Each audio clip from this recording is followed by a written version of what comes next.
You're listening to the Full and Thriving podcast, a place where courageous women come to break free from food obsession, heal their relationship with their body, and strive to live a life that's present, lighthearted, and meaningful. If you're listening, my wish is that this podcast serves as a catalyst that inspires you to nourish your body, nurture your mind, and energize your spirit. I'm your host, Meg McCabe, a certified life coach and eating disorder recovery coach with a PhD in having a good time. Just kidding about that last part. Anyway, thank you so much for listening and enjoy the show. Today's guest is Shelly Najjar. Shelly is a nutrition mindset coach, registered dietitian nutritionist, and certified intuitive eating counselor. She's the owner of Confident Nutrition, where her expertise is helping busy women to develop a healthy and stress-free relationship with food. In this episode, we talk about the importance of taking care of yourself, even on busy and difficult days, and together we provide some practical ways on how to do this. I know that you are going to need so many of these helpful reminders this week. I hope you enjoy this episode of Full and Thriving. Hello, Shelly. Welcome to the show. Hi, Meg. Thanks for having me. Oh, you're very welcome. I can't wait to chat with you today. How are things going over there in Seattle today? Everything is good. Enjoying the summer. Good. You were saying it's been a nice summer over there? Yes, it has been very nice. Summer comes late here, so, we're about a month later than everybody else's summer, but we're still enjoying it. Oh, I had no idea. So is your fall not really starting yet over there? It's kind of a mix of summer and fall right now. Like during the day, it'll still get quite warm. And then during the evenings, it's pretty chilly. So we just know to dress in layers. Layers. Love that. That's funny. Okay. Well, I'm glad you're in this fall transition. I'm still kind of in summer, fall too. So I'm right there with you. So today we have a really interesting conversation. I think it's going to help so many people who have that mindset of I'm too busy to take care of myself, or I can't take care of myself when things get hard. And so I guess before we tee up that conversation, I'd love to hear more about you and your journey to becoming an intuitive eating counselor and dietitian. Sure.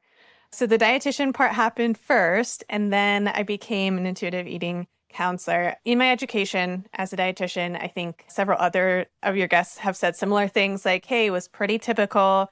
We're all taught certain things about like good and bad foods, and these are foods that do certain things in our bodies, and these are foods that shouldn't be eaten. And I no longer agree with any of those things. But I was working in a hospital, public hospital. I realized that all of our recommendations weren't helping people get better.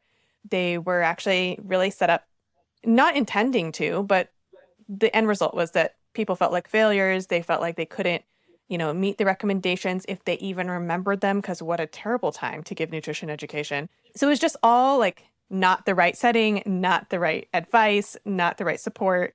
And I was really struggling with that and with some of my own personal health issues at the time. And it was just becoming this like really stressful, overwhelming, chaotic, like disaster of a career. I was like, okay, maybe I should consider something else, because I didn't like that feeling of like contributing to holding people back. It's not like they weren't trying, right? Some people who actually like really were excited about it were trying really hard, and then they couldn't make it work because our recommendations were not even based on them. It was just like, read this handout to the patient, essentially. And so I started looking at other options, other non-nutrition options. I think my dad was the one who encouraged me to just start thinking about nutrition differently. And so I just kind of like started making it up as I went, because I didn't really know that intuitive eating counselors existed. So it was just really like, okay, well, if I could imagine this any way I wanted, here's what it would be. And so that's what I really started doing. And then I found intuitive eating, and I was like, oh my gosh, this is amazing. This is exactly what I was looking for. Because I was really worried that it wasn't based on anything. Like, It was based on stuff that worked, right, in real life. But I didn't have the science background for it. So that really helped me get into the science Mhm. background and like know that this is actually helpful, more helpful even than like our standard nutrition recommendations That's so funny. yeah. I love So that you invented intuitive eating in your head before yeah. you found it. That is the story of my life and on so many levels. Like, I swear I invented set point theory in my head, like when I was going through recovery, and I thought I was the first one to invent eating disorder recovery coaching, but then I found the Carolyn Costin certification. So yeah, it's funny when you like are trying to fill a need and you're already like, oh, well, okay, somebody's already put a name to that. And this is way easier now. Right. It's like if you didn't know, right? You have to make it up based on what you are pretty sure works because of observation. Like that's how all of these things came about anyway, right? It's like, hey, the scientific process, right? We observed some stuff happening, we made some guesses, and then we kept going and changing it along the way. So yeah. And I love that because I think it is the same process as everything else. Like, hey, if you're trying to figure out like how to do intuitive eating, it's a series of observations and experimentations and changing it as you go. Like it's all the same. True. That's true. There's a lot of experimentation and observation and courage and taking action and watching the results and recalculating that in a way, recalibrating. So, yeah, that's so interesting. Well, okay. So, you found intuitive eating, and I assume the career just kind of made more sense to you after that. Yeah. So then I stayed in nutrition. Now I'm helping people, women specifically, to develop that healthier and joyful relationship with their food because I think you know and your listeners know that it could be possible, or at least on our good days, we know it's possible or could be possible, right? And I think it can be really helpful for somebody, especially somebody who has studied these things like you and me, to hold that hope for other people too. Saying like, hey, this is possible, right? You can be healthy, you can be joyful around your food and your body and your life. Like it is possible. 100%. Well, I appreciate you sharing your background. And, it's so funny. Like, one thing I find listeners here struggle with and my clients struggle with is like, they will come to me in a session. Maybe it's like a week where they're on vacation or something, or maybe they're taking time off from work and they come and they're doing all the recovery work and they're really trying really hard. And then, it's just like, the scene is set for them to do well. And then a busy day occurs or an emotionally difficult day occurs. And then all of that stuff that they have worked really hard to maintain gets kind of swept like with a giant wave, right? It just goes tumbling, crashing down like a giant wave has hit their life, right? And so I guess what I really want to talk to you about today is like, how can people strengthen their recoveries and their relationship with the intuitive eating, even on those really busy days or those stressful days? Because that's what matters the most. And so, why do you think it's so difficult for people to like nourish their bodies or take care of themselves on busy days? I think there's a lot of reasons.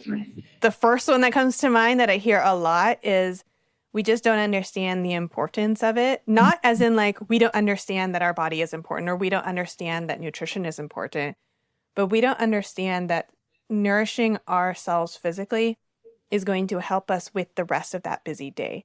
So it's how is it going to help me today or how is it going to help me in this moment? Not like generically. I think that's why we get the guilt. We know generically, big overarching thing that it's important, right? That's the whole message that we get from everywhere. Your health is important. But is it important like 20 years from now or is it important today? Like how important is it today in my busy day?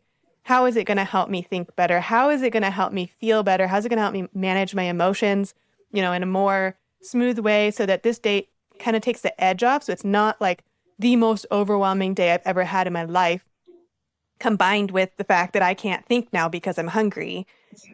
It's now just like the most overwhelming day, right? And maybe I have a little bit more brain power to help me get through that day. Yes. Oh my gosh. So, I mean, that is such a good point. The idea of like that reminder that, keeping eating today in the forefront, because it will actually help that busy day improve. But I find people are very avoidant. Like, even if they don't have an eating disorder, if they have a very busy day, for some reason, taking care of themselves is put on the lowest rung, right? It's like the bottom level, like, oh, I have all of these things to do, and I don't know if I have time for myself. And I see that a lot. I don't know if that's something you've come into as well. Yeah, I think there's a combination of physical factors and mindset going on there. For a Mm. lot of my clients, there's like the physical factors of like, I've been in this pattern so long, I don't actually remember what it feels like to be hungry when I'm super busy because I'm overriding those signals, right? I'm so used to ignoring those signals. I'm so used to not stopping in to check if I need something or just like powering through the discomfort, whatever that discomfort is. And I have some examples. So that's the first one is like, if we're talking about the physical part, like, I think we're in this habit societally, we're in this habit of ignoring ourselves and our physical needs. And I think it connects to the other piece of like, if it was something that we felt like it was more important, this was where the mindset piece comes in a little bit, then it would become a little bit more important to check in with ourselves more regularly, but we don't. So then we think, no, I have to XYZ first. Then afterwards I could, sleep. I have to finish this project, then I can sleep. I have to finish this thing, email these 3 emails, which becomes more emails before I eat lunch or whatever it is, right? Like there's always that process of pushing it back, and it's just that habit now. Absolutely. So you were saying you had other examples too. So that was your first example. Yeah, yeah. The bathroom one is a good one too. Like, how often are you actually paying attention to your need to go to the bathroom? Sometimes we hold it, like we'll hold it all day. And then you get to the end of the day and you're like, oh my gosh, I have to pee so bad. But you don't notice because you didn't check in, or you knew you had those signals and then you just kept ignoring them because it wasn't a good time. Well, yeah, it might be inconvenient. That's not how the body works. The body's not like, well, this is a convenient time. Let me schedule this in.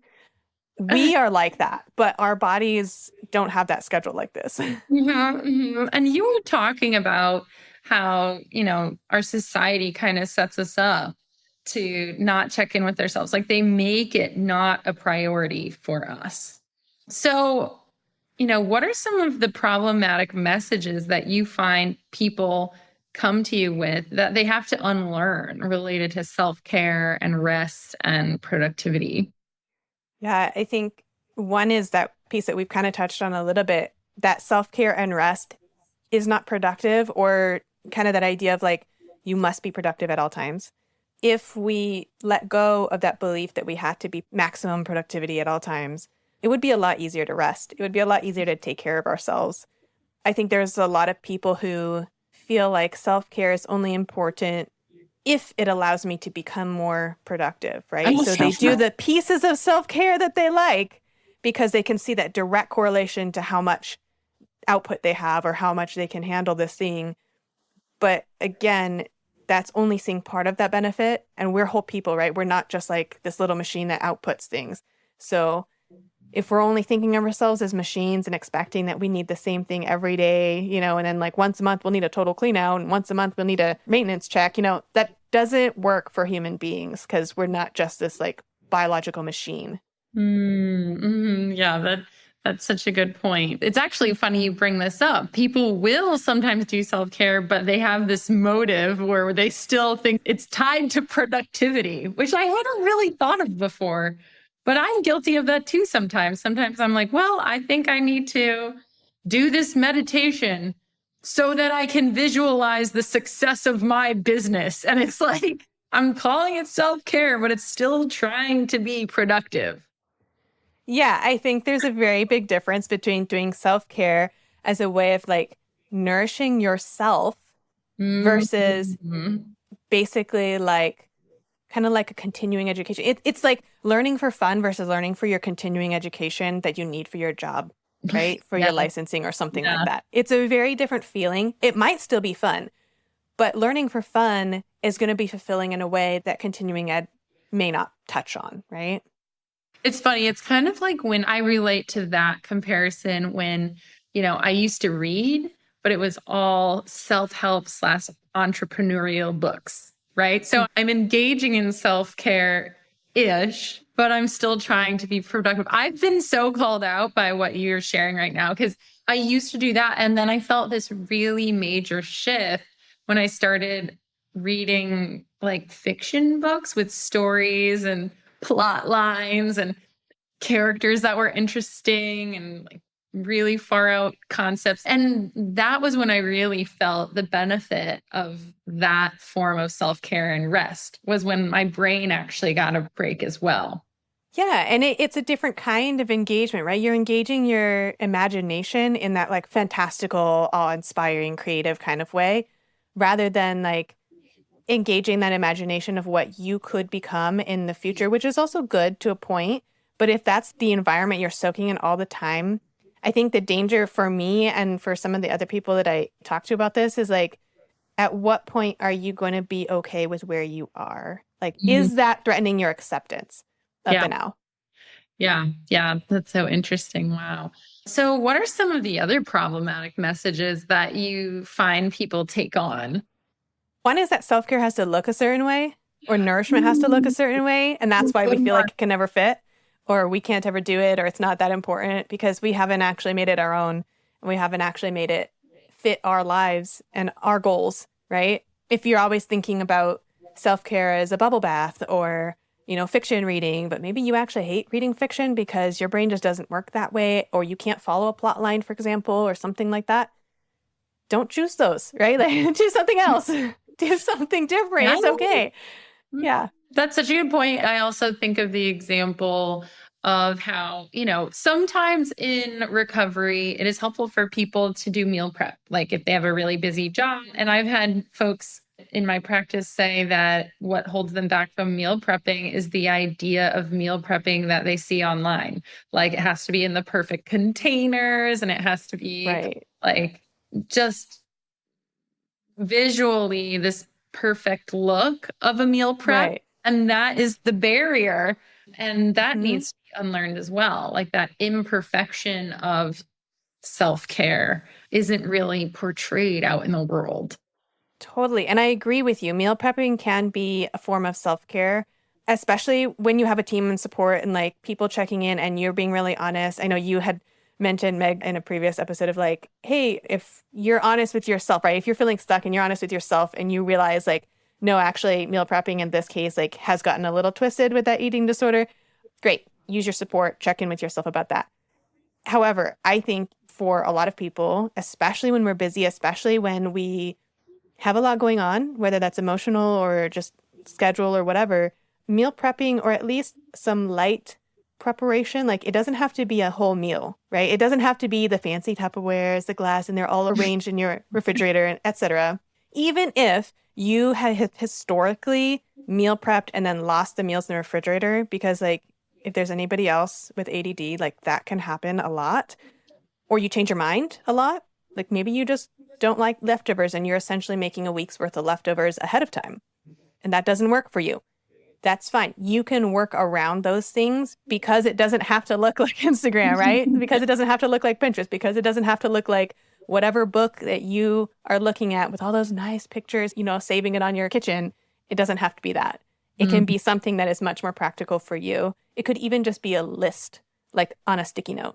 It really varies. And that's one of the things that I work with my clients and other people with. So I have more tips if you want to dive into that.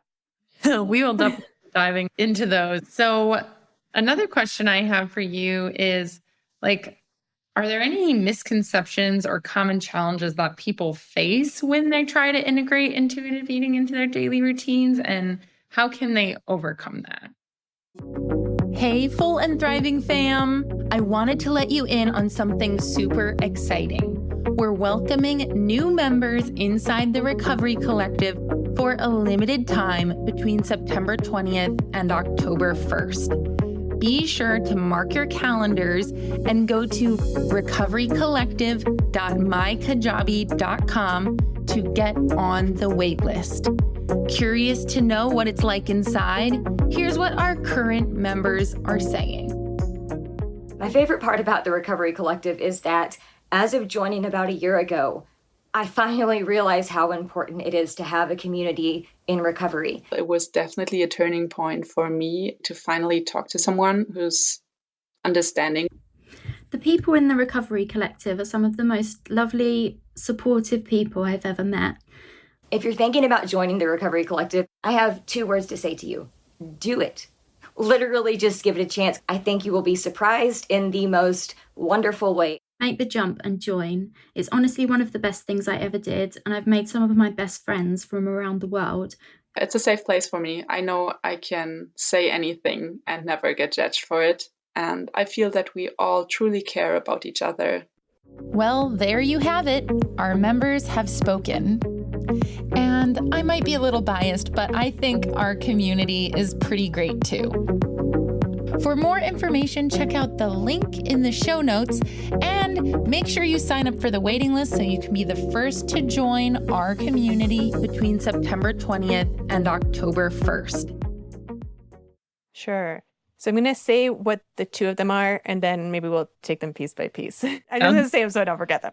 So I think one of the biggest ones is that intuitive eating, if you've ever looked it up or read the book or whatever, it has 10 principles. And those 10 principles, I don't feel like actually have to be memorized or acted on all at the same time or, done in order or whatever. So that's one of my big ones, especially depending on where you are in your recovery. And then the second one is it isn't just eat when you're hungry and stop when you're not, or, eat all the cookies and ignore the carrots or whatever.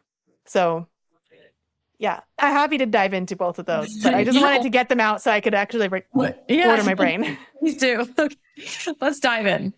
All right. So the first one, and I think it's really important anytime we're talking about recovery and like where people are in their journeys, whether you've had like a diagnosed eating disorder or maybe we're just into the like, hey, I'm recognizing that my way of eating is probably not normal or healthy, that we're really careful with just taking on intuitive eating as another diet. Right? Like, I think there's this pressure to say, especially when we're looking at it through that 10 principles lens, it's like, these are the 10 steps that I must do every time I eat or every time I think about food or whatever it is. And it becomes another diet. It becomes this like, well, that's not pure IE or pure intuitive eating, right? We're eating in the real world. And especially when we're busy, especially when we have a lot going on, the pressure that we're putting on ourselves is way too much. Intuitive eating is just the way that we were eating before we learned all this weird diety things. Intuitive eating is really just the way that we are eating as human beings. So true. So true. So we don't have to like put all this pressure to follow, 10-step diets of intuitive eating. It's not a diet.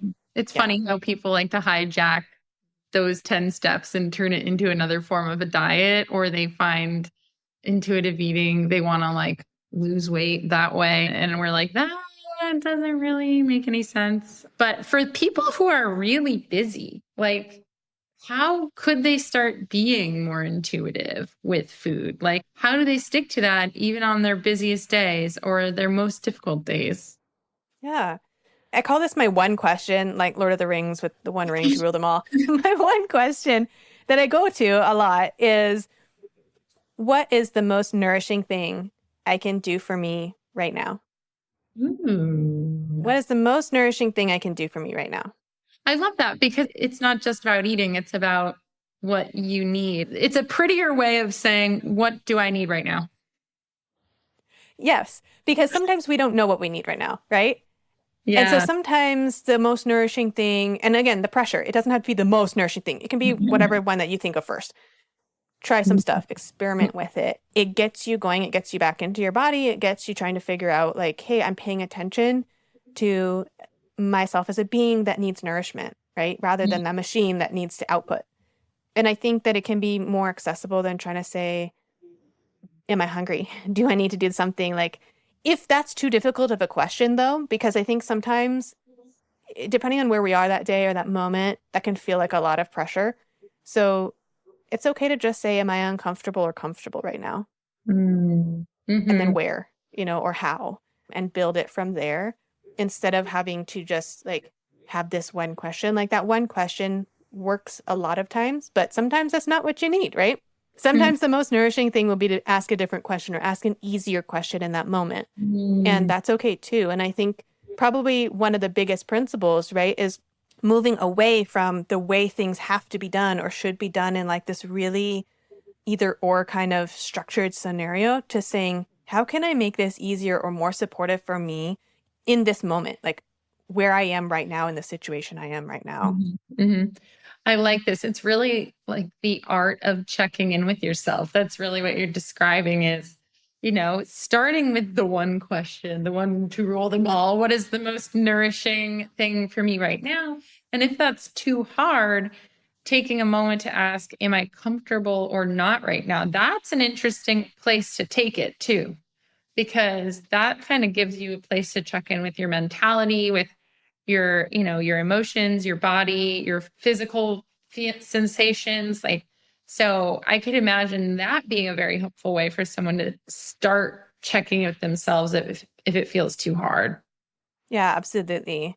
And even if you're just saying, I'm going to check in with myself, right? Like sometimes that is the easiest next step, right?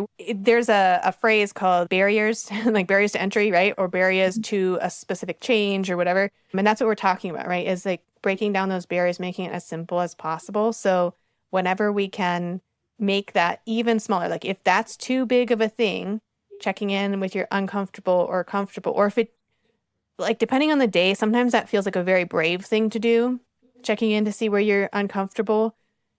So sometimes you can just say like, I'm checking in, or I'm going to see how a breath feels. And you just take a deep breath and see how that feels. That whatever it is, depending on where you are in that moment, that can be very helpful, is just to be in your body in that moment. Why do you feel like checking in with yourself is so important? It's hard to take care of ourselves if we don't know what we need. And checking in with ourselves is a really great way of figuring out what we need. And sometimes it's by figuring out that we are uncomfortable and we don't exactly know what it is that's uncomfortable, right? And so we're going to have to try some stuff. It's like when a baby cries, they're uncomfortable, they want something, but the parents are going to have to guess, right? They're going to go through their list of things that it could be. Check the diaper, check the food, like they just go through. And you can do that too. Do you need to pee? Do you need to eat? Do you need to, you just go through that process. And it seems really basic, but I think that's often what gets missed when we're busy or when there's a lot going on. We miss those basic things because most of the time we're not thinking about them as far as like the nourishment piece, whole body nourishment. I'm not talking about the food piece. I think sometimes we think way too much about the food piece and not enough about the everything else. But when we're busy, often the things that are automatic get dropped, right? Or we go back to other automatic behaviors that are like way more ingrained. And those aren't necessarily our most healthy behaviors that we would like to move forward with. So being able to check in helps you figure out where you are in that and figure out where you want to be next, right? It's so true. Like when someone's recovering from an eating disorder, when things get really hard, they end up reverting to those old patterns much quicker. Like they're not feeling safe. So the old patterns kind of help them feel a little bit more safe because things are hard. Right. And so there is this moment of like clarity that I try to help my clients find when they're on that edge of using an old behavior or not. And that is the pause, which is really the moment where people check in.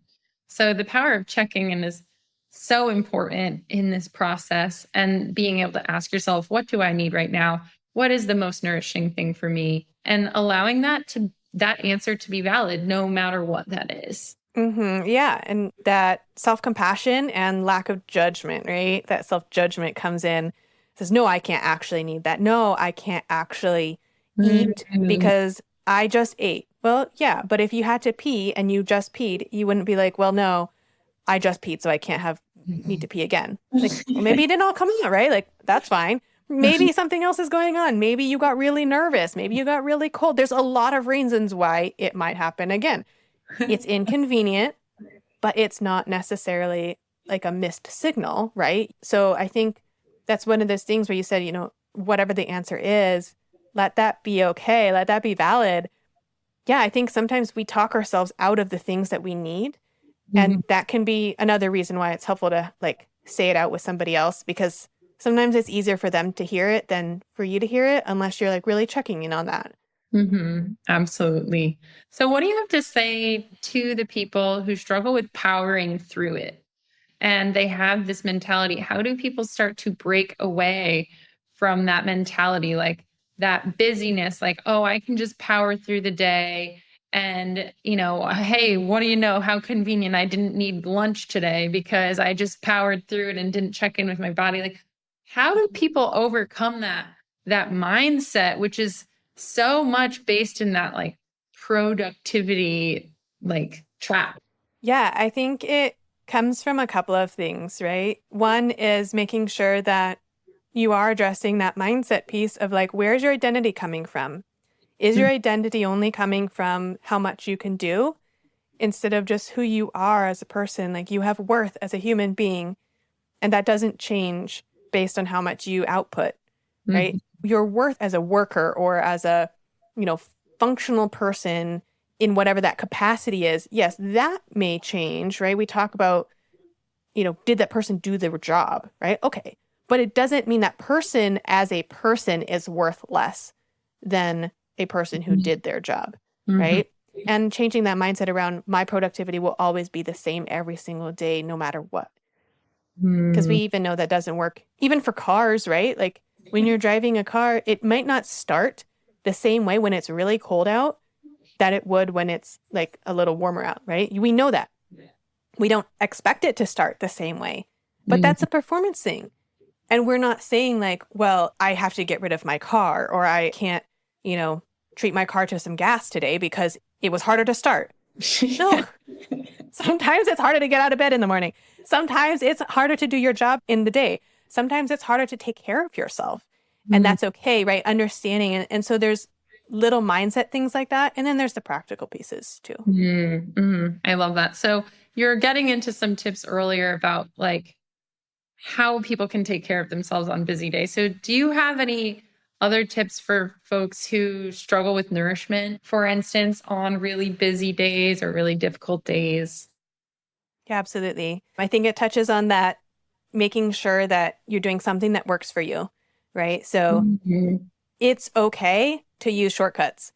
It's okay to use the microwave if you have one, use pre-chopped stuff or like pre-packaged things, or it's okay to make one meal. And if you really like that meal, it's okay to eat it 3 or 4 times, like go for it. Like, yes, we want variety in general, but if we're talking about like a short term, this is a busy day or a busy week or season, it's not going to harm you probably. And I'm saying this generally speaking, right? So like, this is not specific to you, listener. You have to have somebody who knows your personal situation. But like in general, it's okay to do those things. It's okay to eat some microwave meal because that makes sense for you in that moment. And it's better than not eating, right? So that's another thing I encourage people to remember is like nourishing your body is sometimes about eating something. It doesn't really matter as much in that moment what it is. If that's an all the time thing, then there's likely other like larger patterns and other things going on that you can work with somebody to identify or like work through and make some more long-term strategies for. But in the short term, and you can always vary what you make in the microwave, right? You can vary what you eat, the quick meals that you make and eat, or like even peanut butter and jelly or whatever you enjoyed as a kid. A lot of times those are quick meals, and a lot of times they're pretty cheap too. So that's a bonus. But it's like, what would you like to eat if you weren't constrained by what you thought you should eat in order to be healthy on a busy day? It's so true. Like, I think everyone has this mind, and I see this in some folks I work with and also my friends. It's like they have this idea of what their like eating should look like, and it should always be cooked at home, and it should be from a local source, and it should, there are all these shoulds. And then I come in and I'm here preaching how much I love Trader Joe's frozen aisle. Like, I love that because I'm a queen of convenience and I need that in my life. Like frozen food, yummy. I love that.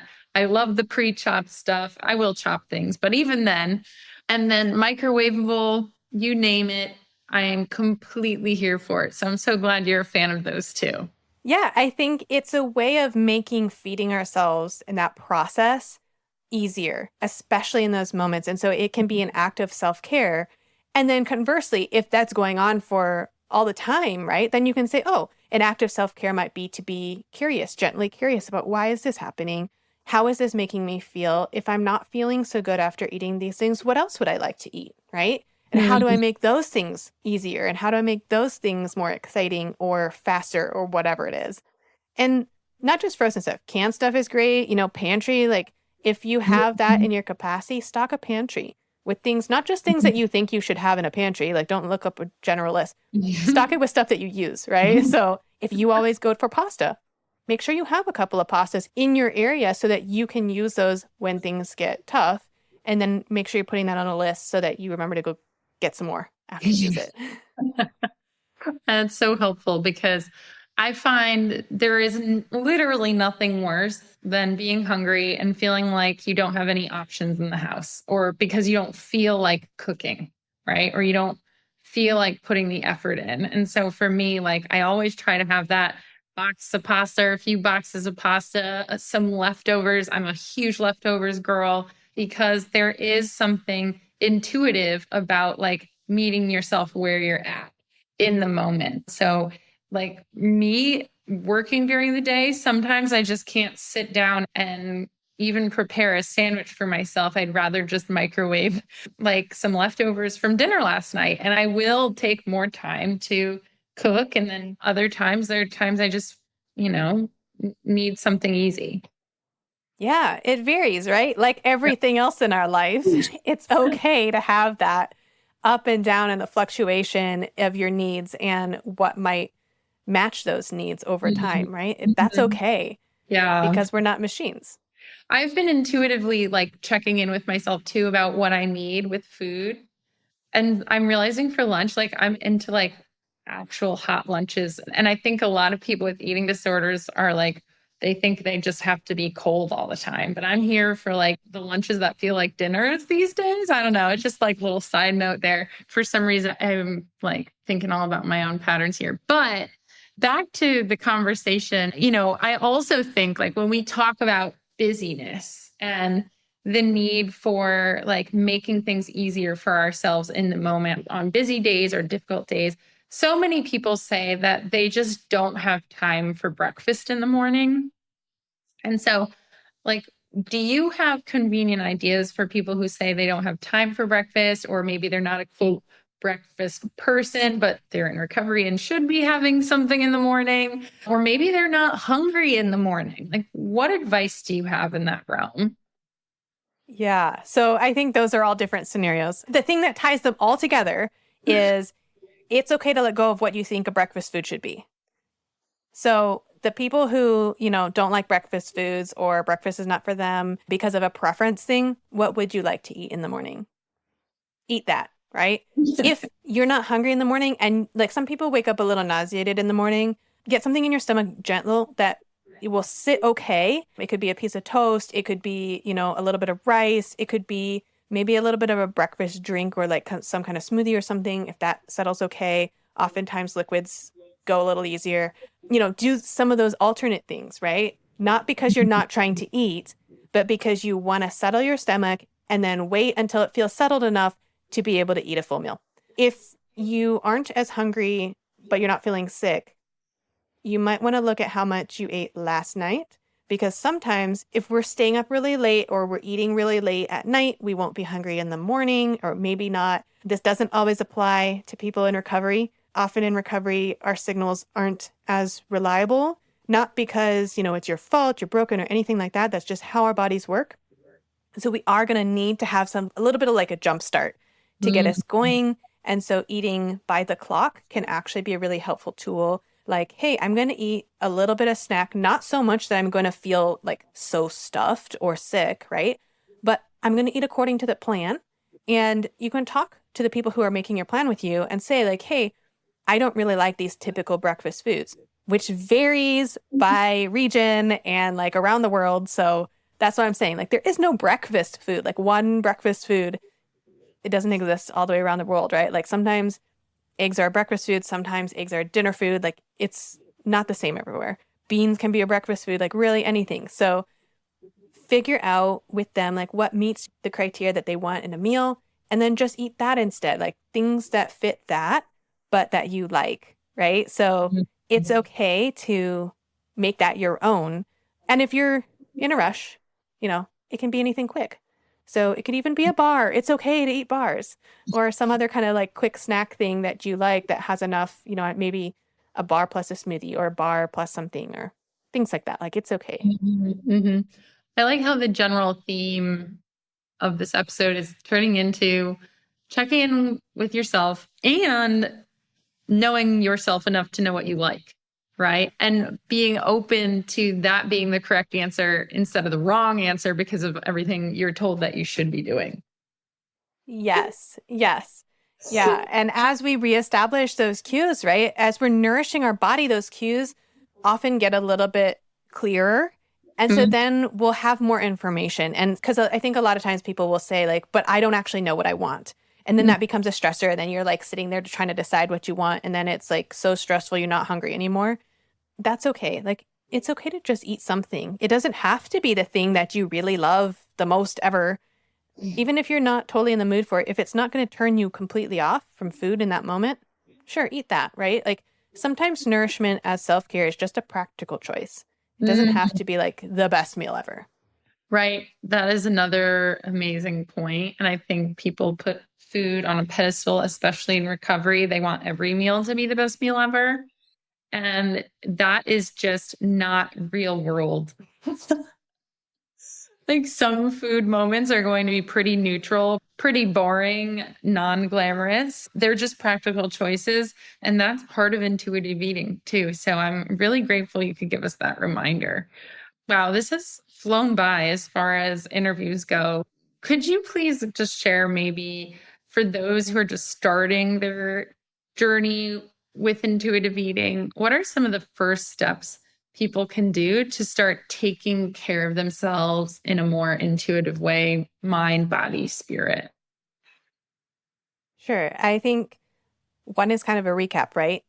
Checking in with yourself more often helps you access your body's internal cues about like, what do you actually need? What's missing? What's too much?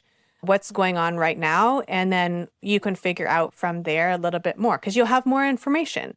The second is, making sure that you are meeting the physical needs, but also remembering that you are more than just the physical body, that you have, different components of your life. And so when you think about, are you nourishing yourself socially? Are you connected to people? Are you nourishing yourself emotionally? How are you dealing with those emotions? Are you nourishing yourself from an occupational standpoint? Like, are you feeling fulfilled in that realm of your life? Are you doing things so that you can learn more, right? Even the continuing eds, like we were talking about, that can be a really interesting point of self-care. Just going through the different areas of your life and saying like, how am I doing in these areas? And how can I expand this? Or how can I nourish that part so that I feel a little bit more satisfied? Because that's really the piece that a lot of us are missing is like, hey, let me check in and then let me figure out, right? Creatively experimenting. How can I increase my satisfaction in this area? Satisfaction is a huge component. And it's a very healing piece of the puzzle, right? Being able to like check in, get to know yourself. And then another level is really knowing where you are satisfied and what satisfies you in the moment. And I'm so glad you brought that up here because that's when things start to feel really good, Well, I really appreciate your tips today and the conversation and all of these really positive reminders about the importance of rest and, keeping your productivity in check and self-care and nourishment. That's also important. And if people want to hear more from you on their path, how can they get in touch with you? Sure. My website is confidentnutritionnow.com. Most of my contact information, links to social and all that are there.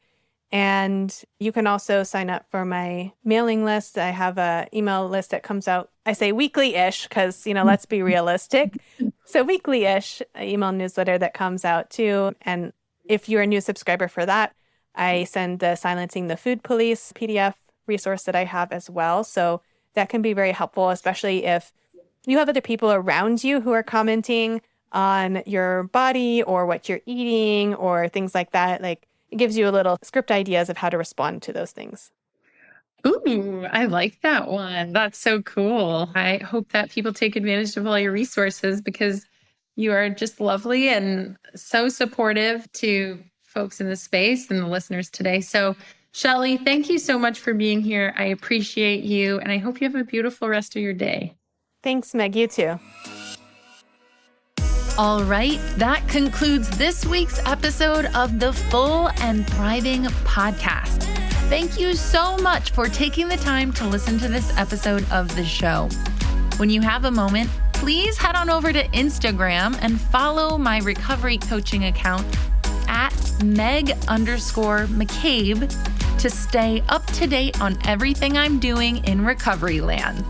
And if you're feeling extra inspired, please send me a direct message to let me know how this podcast has impacted your life.